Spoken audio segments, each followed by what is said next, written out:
Kim Tae-ho wiped the sweat from his face as he finished fixing another broken air filter.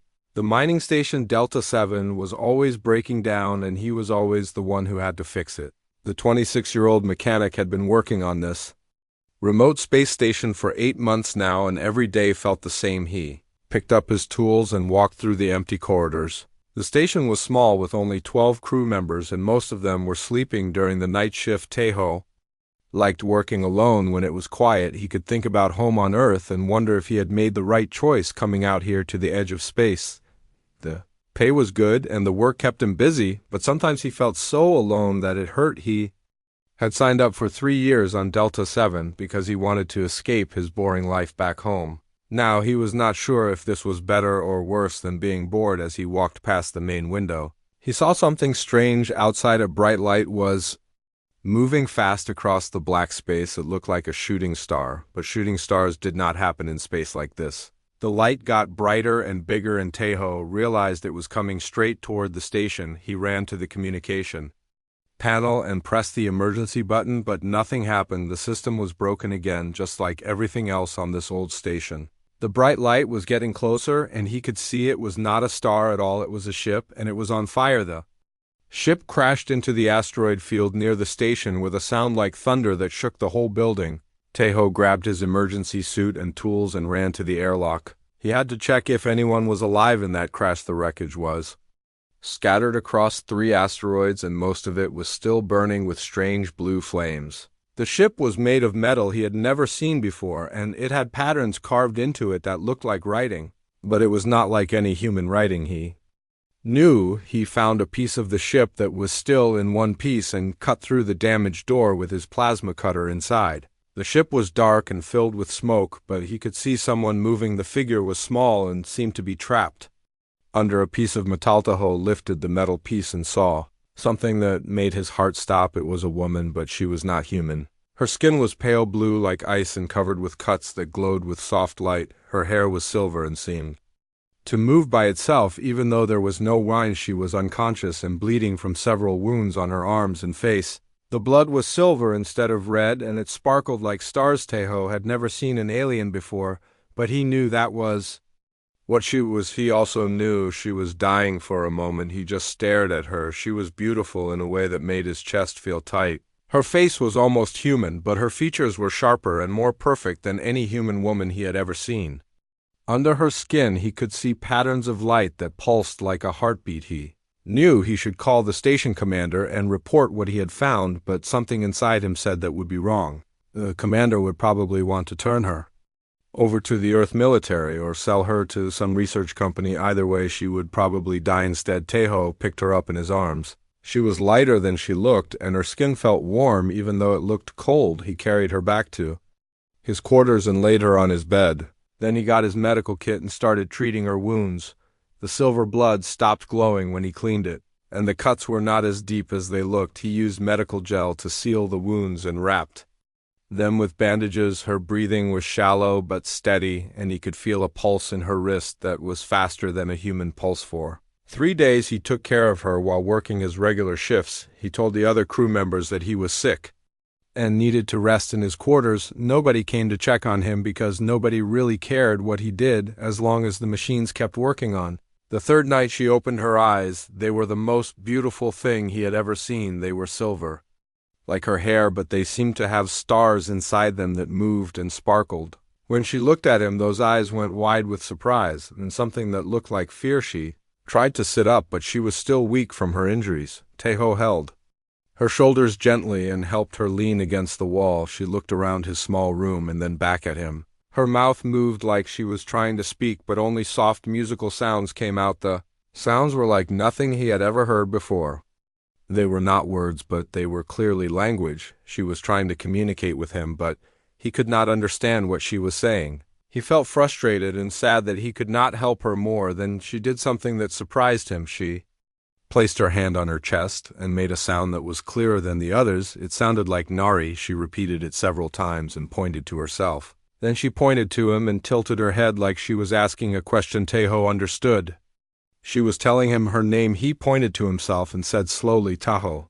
Her eyes lit up and she repeated his name, but it sounded different when she said it. It sounded like music. Nari seemed fascinated by everything around her. She touched his blanket and his tools and his clothes with careful fingers. Her touch made everything glow faintly for a few seconds, like she was charging them with some kind of energy. She was getting stronger every day, and she started trying to learn his language.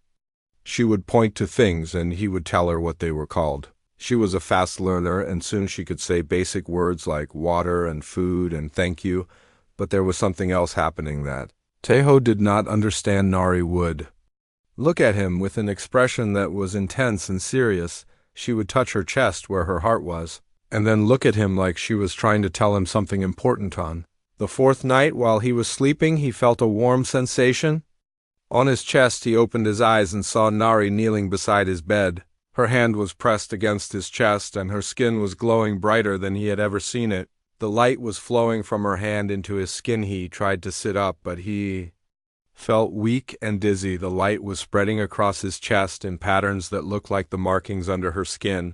It did not hurt, but it felt strange, like electricity flowing through his body. When the light faded, he saw that the patterns were still there under his skin. Nari sat back and looked at what she had done. Her eyes were full of tears, but she was smiling. She said something in her language that sounded like an apology and something else that sounded like thank you. Teho looked down at his chest and saw the swirling patterns of light beneath his skin.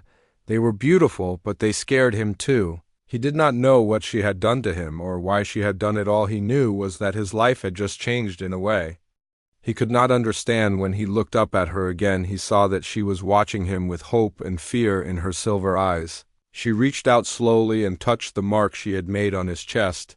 The moment her fingers made contact, he felt a shock that went through his whole body. Suddenly, he could sense her emotions. He could feel her gratitude and her loneliness and her fear. He could feel how sorry she was for marking him without permission, but also how desperate she had been to create a connection with the only person who had shown her kindness. The mark was more than just a pattern of light. It was a bond between them, and it was already changing everything.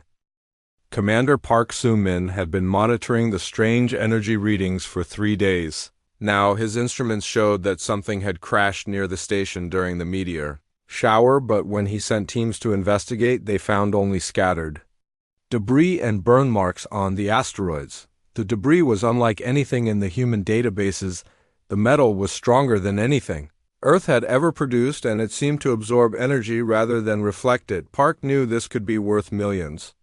If he played his cards right, a discovery like this could make him rich beyond his wildest dreams. He called a meeting with his security team and told them to search every part of the station. Someone or something from that crash might still be alive, and he wanted to find it before anyone else did. He did not tell them about his plans to sell whatever they found to the highest bidder. Meanwhile, Teho was discovering that the mark on his chest was changing him in ways he had never imagined. His strength was increasing and his reflexes were faster than they had ever been.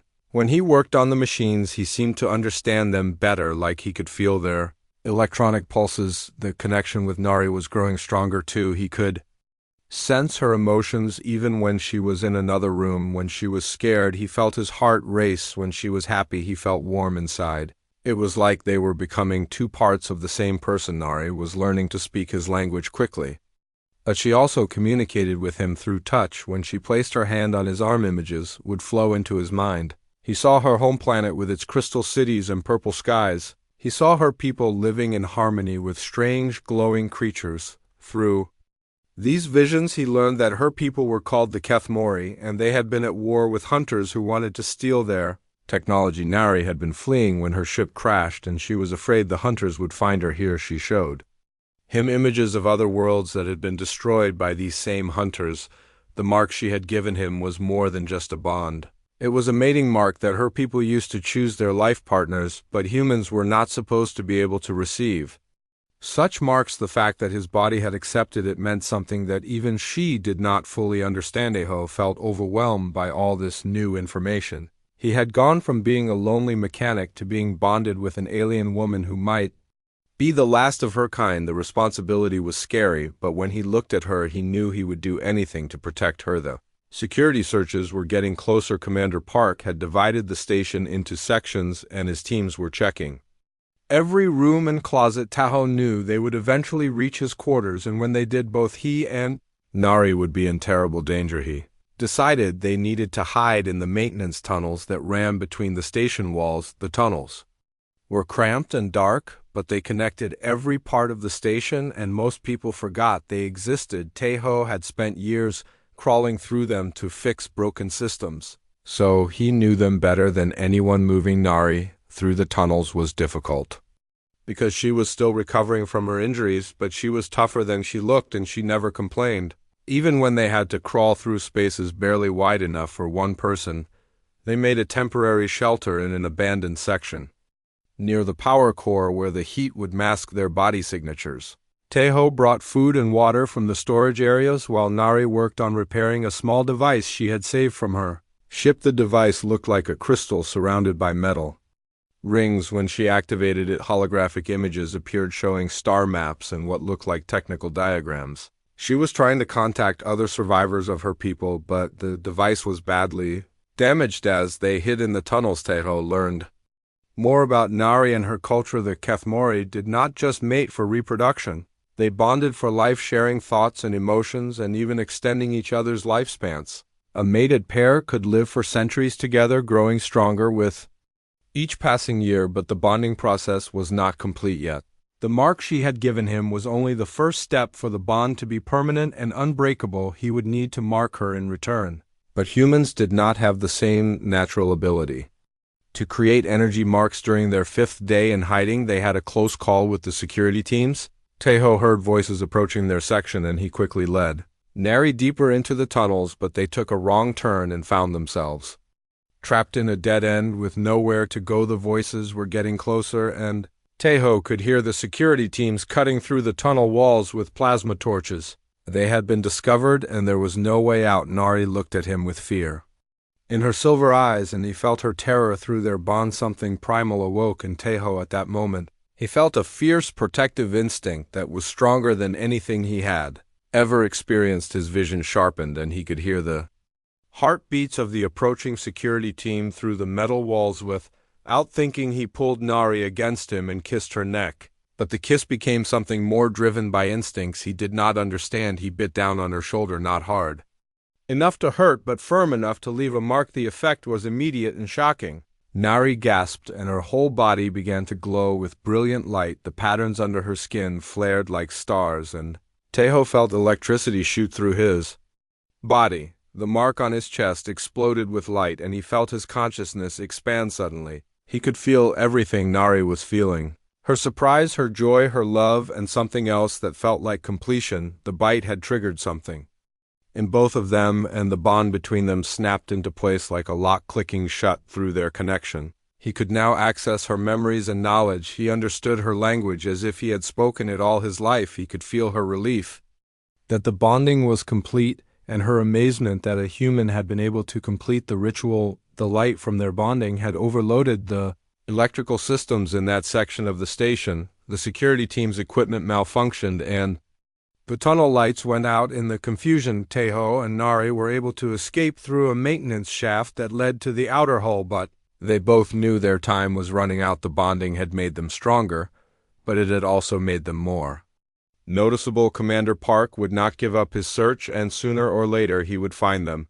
The mark on Tahoe's chest was now permanently glowing, and there was no way to hide it. As they found a new hiding place in the communications array, Nari touched his face gently and spoke to him in her own language, but now he could understand every word. She told him that the bite had made them true mates and that their bond would last forever. She also told him that the bonding would change him in ways that would take time to fully develop. He would become stronger, faster, and smarter, but he would also develop abilities that no human had ever possessed. He would become something new, something that was both human and Kethmora. Tahoe looked at his reflection in a broken mirror and saw that his eyes now had flecks of silver in them. Just like Nari, the transformation had begun, and there was no going back. He was no longer fully human, but he was not fully alien either. He was something entirely new. The hunt was intensifying, and they could hear security teams moving through the station day and night. But Tahoe was no longer afraid. He had Nari, and she had him, and together they were becoming something that their enemies could not understand or predict the real challenge would be surviving long enough to figure out what they were becoming and what it meant for both of their species. The changes in Tejo were happening faster than either of them had expected. His human body was adapting to the Kethmori bond in ways that surprised even Nari. His strength had doubled, and his reflexes were now faster than any human should be. Able to achieve more importantly, he could now interface with technology in ways that seemed like magic. He could touch a broken machine and understand exactly what was wrong with it. He could feel the flow of electricity through the station walls and manipulate it with his thoughts. Nari explained that this was normal for her people, but no human had ever developed these abilities before. The bond between them was creating something new, something that had never existed in the galaxy before. They were becoming the first of a new kind of being through their mental connection. She shared more of her people's history. The Kethmori had once been a great civilization that spanned dozens of worlds. They lived in cities made of living crystal that could think and feel and grow. They had technology that could heal any injury and extend life for thousands of years.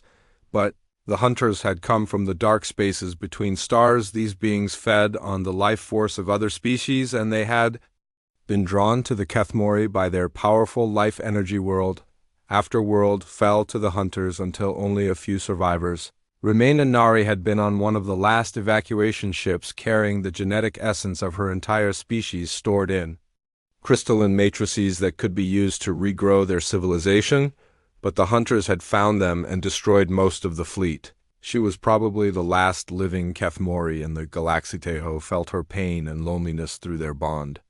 But he also felt her hope. She believed that their bonding was not an accident, but destiny. The fact that a human could accept a Kethmori bond meant that her people could survive through a new form of evolution. Meanwhile, Commander Park was becoming desperate. His security teams had found evidence of alien technology in the maintenance tunnels, but they could not locate the source. The energy readings were becoming stronger and more chaotic, as if something was interfering with the station systems. He decided to implement emergency protocols. All crew members were confined to their quarters during sleep cycles, and all communications were monitored. Anyone caught outside designated areas would be detained for questioning. Park was determined to find his prize no matter what it took. Ho and Nari were forced to move constantly through the tunnel system. They had found several hiding places, but none of them were safe for long. The security teams were getting better at tracking the energy signatures, and it was only a matter of time before they were caught. During one of their moves, they discovered something that changed everything. Hidden in an old storage compartment was a communications array that had been abandoned years ago. Nari was able to modify it using her knowledge of Kethmori technology.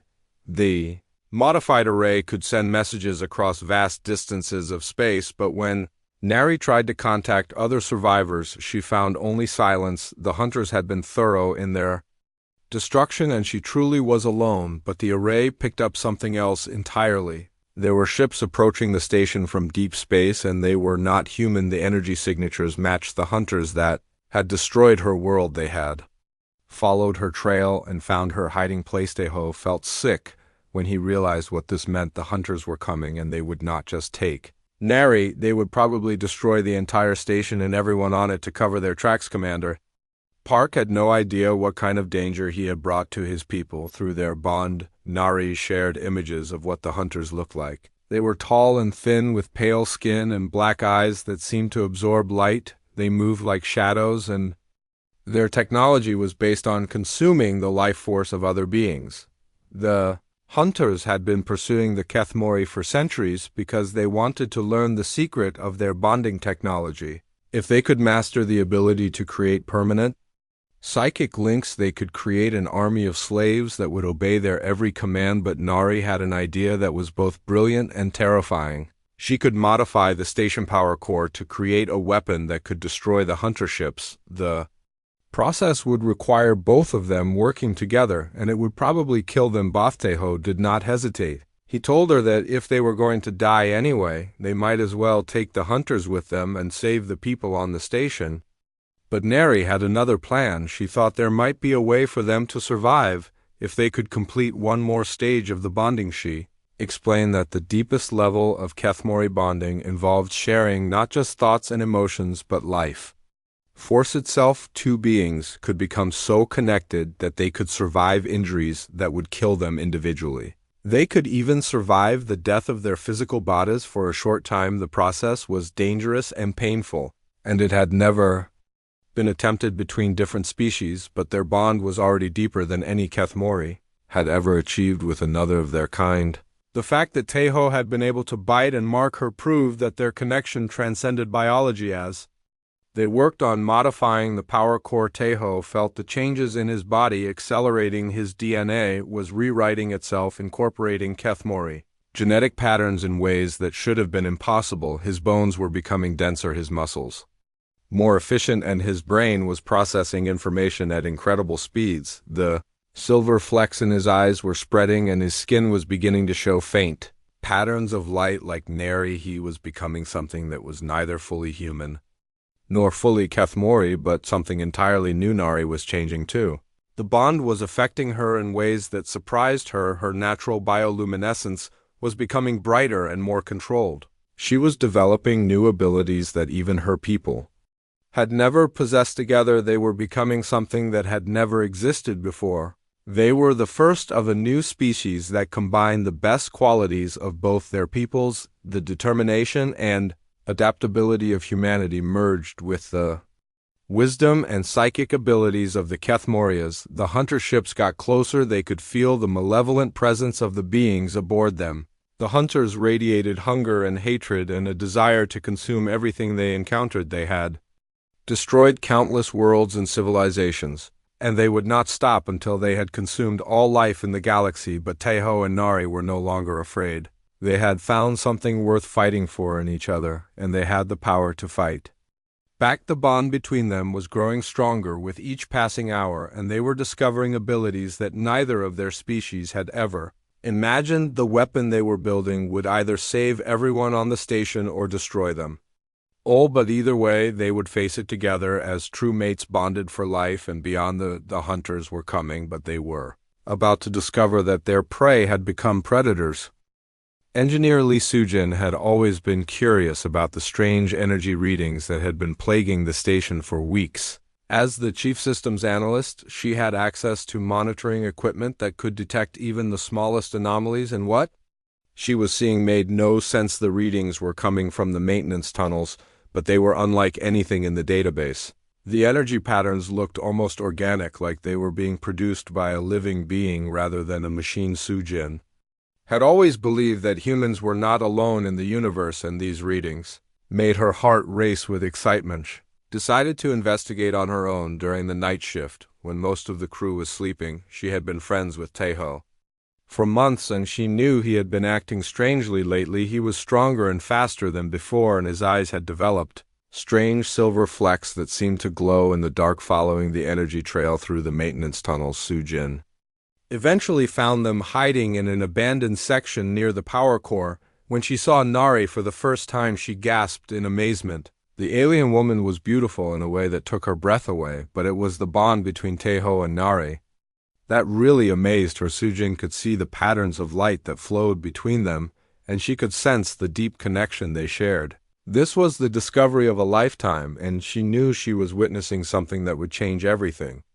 Humans knew about the universe instead of reporting them. Sujin listened to their story with growing excitement. She had always dreamed of meeting an alien civilization, and here was proof that such beings existed and that they could form bonds with humans. The implications were staggering. She agreed to help them immediately, using her access to the station systems to mask their energy signatures and provide them with supplies. Sujin was fascinated by the technology that Neri had salvaged from her ship, and she spent hours learning about Kethmori science. But Commander Park had been watching everyone on the station more carefully than they realized. He had planted surveillance devices in every section, including the maintenance tunnels, and he had been recording everything that happened. When Park discovered the truth about the alien woman and the genetic samples she carried, his greed overwhelmed any sense of caution. He saw dollar signs and fame and a chance to become the most important human in history. He immediately contacted his connections in the private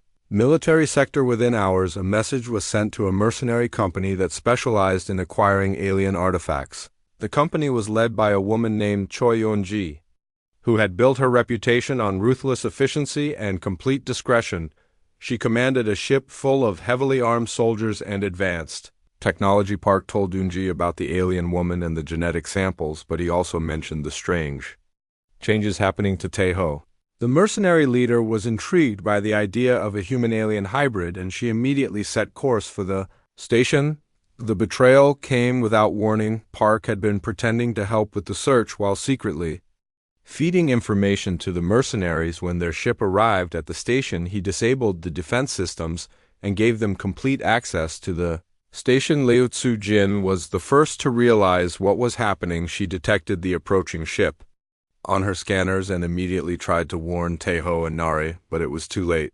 The mercenaries were already boarding the station, and they had weapons designed specifically for capturing alien life forms. The soldiers moved through the station with military precision, sealing off escape routes and using scanner equipment to track the energy signatures that Nari could not completely hide. They were professional hunters, and they had done this kind of work many times before. Taeho and Nari were forced to fight their way through the station as the mercenaries closed in from all sides. The bond between them gave them incredible advantages. They could coordinate their movements perfectly and anticipate each other's actions without speaking. Nari natural abilities were enhanced by the bond, and she could now manipulate the station electrical systems with just a touch. She could make lights explode and computers malfunction, and she could even control the artificial gravity in small areas. But Taeho was the real surprise. His transformation had accelerated under the stress of combat, and he was now capable of things that no human should be able to do. He could punch through steel walls and move faster than the eye could follow. The mercenaries had expected to capture a helpless alien woman and maybe a confused human instead. They found themselves fighting two beings who seemed to share a single mind and had abilities that their equipment could not handle. During the fiercest battle in the station main corridor, Taeho was hit by an energy weapon designed to paralyze alien nervous systems. The weapon should have killed him instantly, but instead it triggered something unexpected in his changing biology as his blood mixed with Nari. Tears on the floor. Something amazing happened. The genetic modifications that had been slowly changing his body suddenly accelerated beyond anything either of them had imagined. His wounds began healing before their eyes, and his strength increased. Dramatically, Zujin was watching from the control room, and she could hardly believe what she was seeing. Taeho's body was adapting and evolving in real time. His human DNA was rewriting itself to incorporate Kethmori genetic patterns in ways that should have been impossible. The transformation was painful but necessary. His bones became denser, his muscles more efficient, and his brain began processing information at superhuman speeds. Most importantly, he developed the ability to interface directly with technology. Just like Nari, could his eyes now glowed with the same inner light as Nari, and his skin showed intricate patterns of bioluminescence that pulsed with his heartbeat. He was no longer human, but he was not fully Kethmori either. He was something entirely new. Together, they turned the station's own systems against their attackers. Mining lasers became weapons, cargo doors became traps, and the artificial gravity became a tool for controlling the battlefield. The mercenaries found themselves fighting not just two individuals, but the entire station itself. Choi Yun-ji realized that her simple capture mission had become a nightmare. Her soldiers were being picked off one by one by an enemy that could control the very environment around them. She ordered her remaining troops to retreat to their ship, but Taeho and Nari were not finished through their bond. They had discovered something important about the mercenaries. The same organization that had hired them was connected to the hunters who had destroyed Nari homeworld. This was not a coincidence, but part of a larger plan. The genetic samples that Nari carried were not just the key to rebuilding her species. They were also the key to a new form of evolution that could create bridges between different species. The hunters wanted this technology for themselves, so they could create an army of bonded slaves as the mercenary ship prepared to leave. Taeho made a decision that would change everything. He accessed the station nuclear reactor and began overloading it. The explosion would destroy the station and all evidence of what had happened, but it would also give them the cover They needed to escape. Sujin understood what was happening and she made her own choice. She stayed behind to help them escape, even though she knew it would cost her life. Her last act was to upload all of her research data to Nari's ship, including detailed scans of Teho transformation. The explosion would be visible from 3-star systems away, and it would send a message to anyone who might be watching. The bond between human and Kethmori was not just possible but powerful enough to reshape the galaxy itself. But first they had to survive the next few minutes and get to Nari's ship before the reactor overloaded completely. The transformation was happening so fast that Teho could barely keep up with the changes in his own body. His human physiology was adapting to accommodate Kethmori genetics in ways that defied every law of biology he had ever learned. His bones were becoming denser, his muscles more efficient, and his nervous system was rewiring itself to handle psychic energy. The pain was incredible, but it was also liberating. He could feel his limitations falling away as his body evolved into something that had never existed before. He was becoming a bridge between two species, a living proof that evolution could be guided by love and choice rather than random. Nari was changing too, but in different ways. The bond was affecting her Kethmori biology in ways that surprised even her. The bioluminescent patterns under her skin were becoming brighter and more complex, and she was developing new abilities that her people had never possessed. Most importantly, she could now interface directly with human technology, something that should have been impossible. The bond had created a two-way exchange of abilities and knowledge that was making them both more than they had ever been.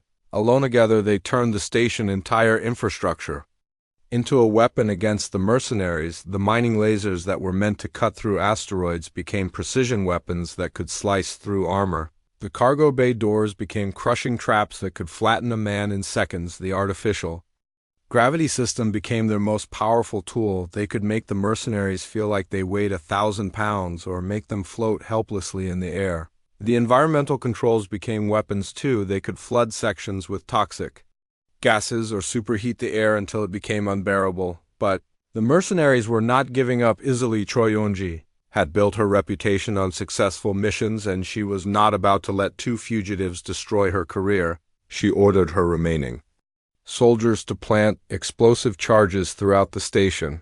If she could not capture her targets alive, she would at least destroy the evidence.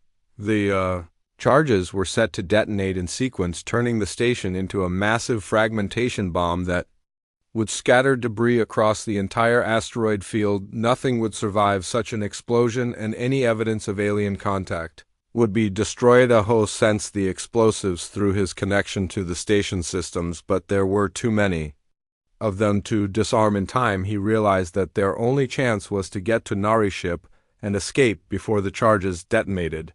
The ship was hidden in the asteroid field where it had crashed weeks ago, but Nari had been secretly repairing it using salvaged parts from the station. She had been preparing for this moment, even though she had hoped it would never come. Getting to the ship meant crossing through the most dangerous part of the station, where the mercenaries had concentrated their remaining forces. But Teho and Nari were no longer the same beings who had been hiding in the maintenance tunnels. They moved through the station like ghosts, appearing and disappearing through ventilation shafts and service corridors. The mercenaries tried to track them, but their energy signatures were constantly shifting as their bodies continued to evolve. When they finally reached the airlock that led to the asteroid field, they found Choyunji waiting for them with a squad of her best soldiers. She had anticipated their escape route and positioned herself to intercept them. The mercenary leader was impressed despite herself. She had never seen beings move with such perfect coordination or display such incredible abilities,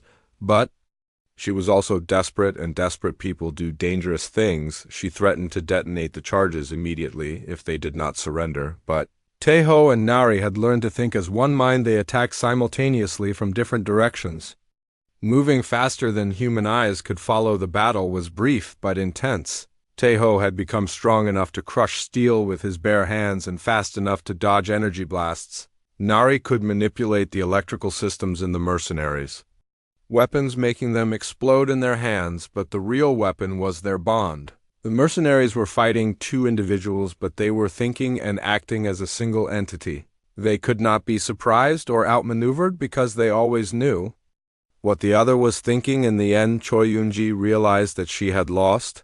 She activated the detonation sequence for the explosive charges, hoping to at least deny her enemies their victory, but Taeho had been expecting this, and he was ready. Using his new abilities, he interfaced directly with the station main computer and began a controlled overload of the nuclear reactor. The explosion would be bigger than anything the mercenaries had planned, but it would also create an electromagnetic pulse that would disable their ship. Sujin had stayed behind in the control room even though she knew what was coming. She used her final minutes to upload all of her research data to Nari's ship, including detailed scans of Taeho transformation and biological analysis of the bonding process. Her sacrifice gave them the scientific data they would need to understand what they were becoming and how to help others like them in the future. She died knowing that her work would help create a new form of life that could bridge the gap between Species. Taeho and Nari reached the ship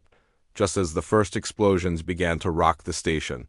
The small craft had been extensively modified with Kethmori technology that allowed it to survive in environments that would destroy most human ships. As they lifted off from the asteroid field, the nuclear reactor reached critical overload. The explosion was visible from 3-star systems away, and it completely destroyed the station and everything around it. The mercenary ship was caught in the blast wave and torn apart. The explosion also created a subspace shockwave that would carry evidence of what had happened across the galaxy. Any civilization with the right equipment would detect the unique energy signature of a human Kethmori bond. They, hunters, would know that their prey had not only survived, but had evolved into something new and dangerous. The human governments would eventually realize that first contact had occurred, and that one of their citizens had undergone an impossible transformation as their ship jumped to hyperspace. Taeho and Nari felt the bond between them stabilize. The painful transformation process was complete, and they were now something that had never existed before. They were the first of a new species that combined the best qualities of both their peoples. The genetic samples from Nari homeworld were safe in the ship's storage compartments. Along with Sujin research data, they had everything they needed to rebuild the Kethmori civilization, but it would be a new kind of civilization that could form bonds with other species. They were no longer running from their enemies. They were running toward a future where different species could unite and become stronger together. The bond between them was proof that love could transcend biology and that evolution could be guided by choice. The explosion of Delta 7 marked the end of their old lives and the beginning of something entirely new. They were no longer human or Kethmori, but something that had never existed before. They were the first of their kind, but they would not be the last. As they traveled toward the edges of known space, they began planning for the future. They would find a safe world where they could start over and create a new civilization that would welcome beings from any species who were willing to form bonds of love and trust. The hunters were still out there, and they would not give up easily, but Taeho and Nari were no longer afraid. They had discovered something more powerful than any weapon or technology. They had discovered that love could literally reshape the universe itself.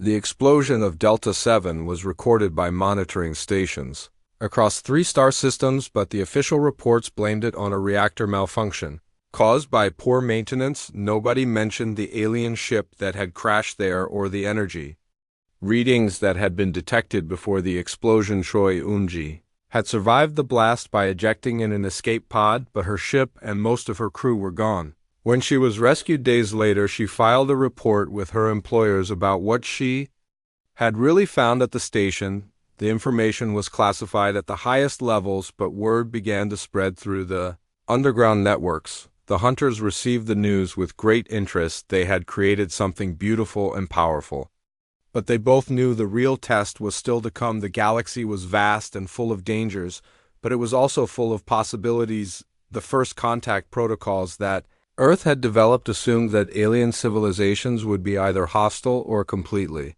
foreign, but Taeho and Nari had proved that different species could become one through bonds of love and trust. Their children would carry this message to the stars. They would show other civilizations that unity was not just possible but inevitable.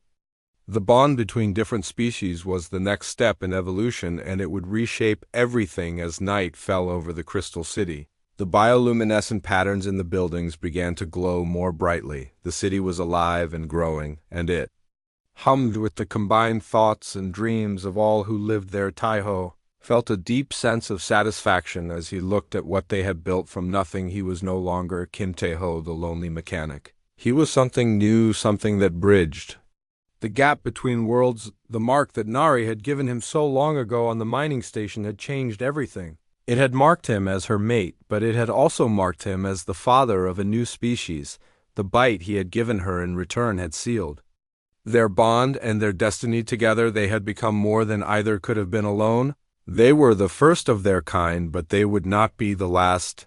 The children playing in the crystal gardens would grow up to explore the galaxy and form bonds with beings they had not yet imagined. The future was uncertain and dangerous, but it was also full of hope. The hunters were still out there, and the human governments were still searching for answers, but love had already won the most important.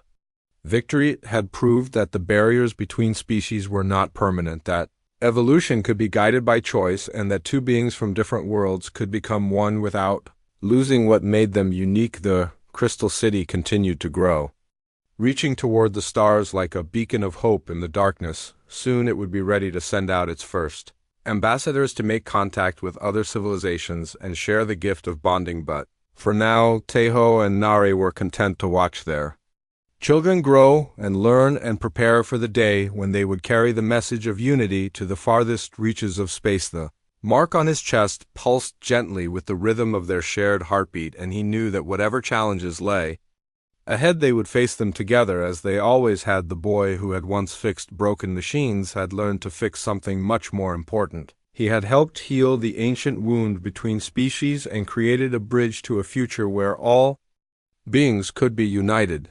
The galaxy was about to discover that love was the most powerful force in the universe, and that it could reshape reality itself. The bond between human and Kethmori was just the beginning of something that would change everything. As the twin moons rose over their new world, Taeho and Nari held each other close and felt the warmth of their bond flowing between them. They had marked each other as mates, and in doing so they had marked the dawn of a new age for all species. The future belonged to those who could love beyond the boundaries of biology, and their children would be the first to inherit.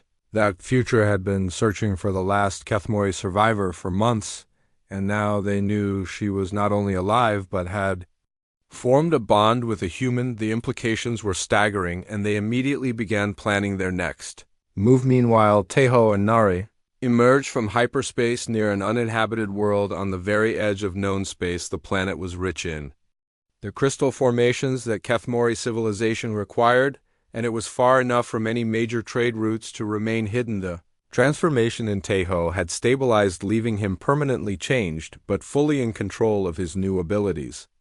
He was no longer entirely human, but he was also something that had never existed before. The bond between them had created not just a mating pair, but the first of a new species. They landed their ship in a valley surrounded by crystal formations that hummed with natural energy. The crystals responded to their presence, growing brighter and more active as if they recognized the Kethmori genetic patterns in both of them. Using the genetic samples that Nari had saved from her homeworld, they began the long process of rebuilding her civilization. The crystalline matrices contained enough genetic diversity to restart the Kethmori species, but the new generation would be different.